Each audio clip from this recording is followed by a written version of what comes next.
So I got a call from my friend a couple weeks ago and said, hey Matt, can you give me the reference for somebody that can help me with some growth on my basement walls? Some black stuff was growing in there. And I said, you know, I probably need to come over and take a look at it. On today's video, we're gonna show you what's happened, how to fix it, and also not only how to do it right to begin with, but also some tips that might help you for upgrading your house. Let's go take a look.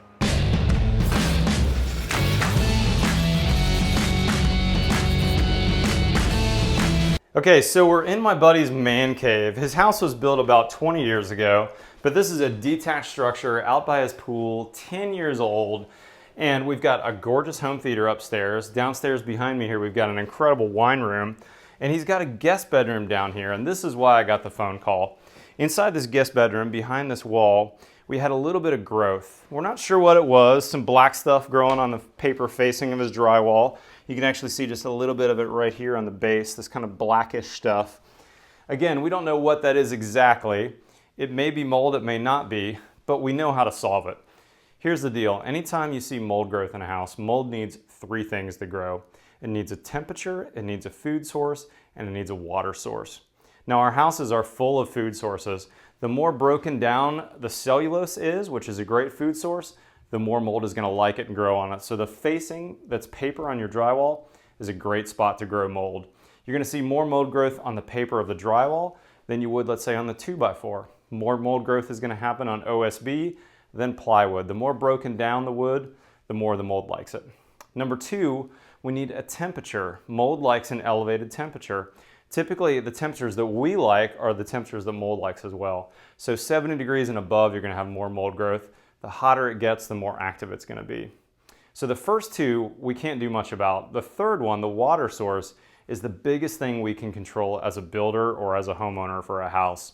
Number one, we want to make sure we don't have any bulk water leaks. We want to make sure our windows are not leaking. That's why you see me in these videos taking such great care to install those in a totally waterproof way.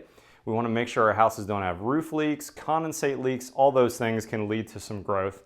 We don't have that issue here. What we have here is an elevated humidity.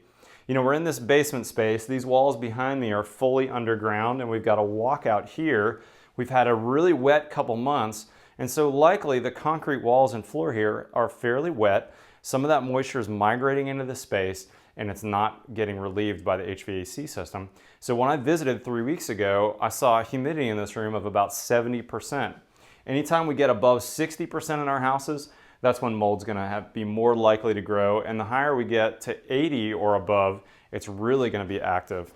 Now we put a dehumidifier in this room a couple of weeks ago. It's been pulling water out of this space. And now look at what our humidity is. We're at 41%. We're not gonna have any activity at 41%. This situation's been totally taken care of. However, the house has a couple of other areas that are issues that may be contributing towards this. So let's pick this up in the attic upstairs. Okay, so why are we in the attic? We determined we had a humidity area in the basement. This attic has some problems as well. Number one, we wanted to add a whole house dehumidifier and not just a point source dehumidifier. It's a pain to have to empty that bucket all the time. Here's what I do on my new construction houses, which was a perfect fit for this. We put a whole house dehumidifier. This is an Ultra Air 98H. It'll be able to dehumidify the entire man cave together at once. And now we can pump dehumidified air down into that space through the HVAC system. We don't need the standalone dehumidifier. But I found some other problems when I was in the attic here that are exacerbating the issue down in the basement. Number one, air leakiness. When I opened these attic stairs, I noticed right away this is an uninsulated staircase and it's not weather stripped. It would be as if we left our front door open on our house and expected our HVAC system to catch up. This is a terrible system in so many houses. This needs to be insulated, it needs to be weather stripped and air sealed. The next thing I noticed was there's several areas in this attic that are either uninsulated or we can see directly into the house. So we've got a bunch of air sealing that needs to happen up here. And why does this need to happen? Let me review for you what happens when we've got an unconditioned attic like this with ductwork running through. You know, in the summertime, this attic's going to be 130 degrees. We've got air-conditioned air inside this ductwork at 55 degrees, and there's going to be some small cracks and holes in this ductwork. All ductwork has some amount of leakage. When this duct turns on and blows air through it, that air leaks out, it depressurizes the house, and now the house is sucking air basically wherever it can, and that air is getting sucked right through the staircase. So now when our air leaks out here, we're sucking 130-degree air right through the staircase area. That's adding to the humidity load for this space. It's adding to the heat load. It's terribly inefficient and terribly uncomfortable, and probably is going to add to that high humidity issue which caused the problem in the basement. So I brought my friends from Fox Service. They're a local weatherization company. There's companies like this all across the nation that can help you with this. We're going to tackle some of the low-hanging fruit here so that our dehumidifier can do its job properly. All right, guys, so here's the takeaway. We're just about wrapped up on this project. You know, we got called over here for some microbial growth in the basement, and as we learned earlier, there's 3 things that needs to grow, and only one of them do we have much control over. That's the humidity or the water source that needs. I think we've got that under control now. We've got that whole house dehumidifier upstairs, making sure all the air inside this house is below 60% humidity at all times. So we've got that under control. And oh, by the way, while we're doing that, we've had the chance to upgrade the filters on the house. We had these 1-inch filters that were right here on the ceiling before. Now we've got a nice thick filter chassis. We've gone from that really junky 1-inch filter that's probably MERV 6 to now a standard MERV 11, or we can do a MERV 13 in the same chassis. So now we can filter out those very fine particles, the allergens, the mold spores, all those things can get trapped at that filter and not get blown through the house. And we've done a really good job of air sealing. You know, this weatherization crew tested in and tested out. They made sure that we had a good duct blast test before we started, so we knew what our baseline was. We ended up at 12% loss, which means that our 1,000 CFM furnace upstairs was losing 120 CFM to the attic. That's cold air that we paid for that's now lost.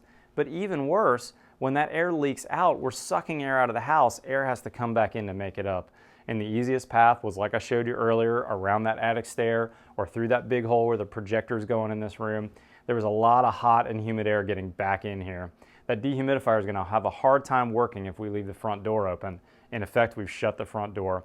We've made sure that our envelope is as airtight as possible. We've conditioned and filtered the air. We're going to take care of that microbial growth, but we've also increased greatly our comfort in this house, and then we're going to make a big impact on the energy efficiency here too.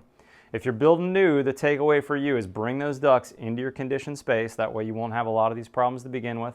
And also do the best job of air sealing you can while it's under construction. Way harder to do it now in a retrofit 10 years later. If you're watching this and you've got an old house like this, there's houses like this all over Texas and all over the US. You might consider adding separate dehumidification.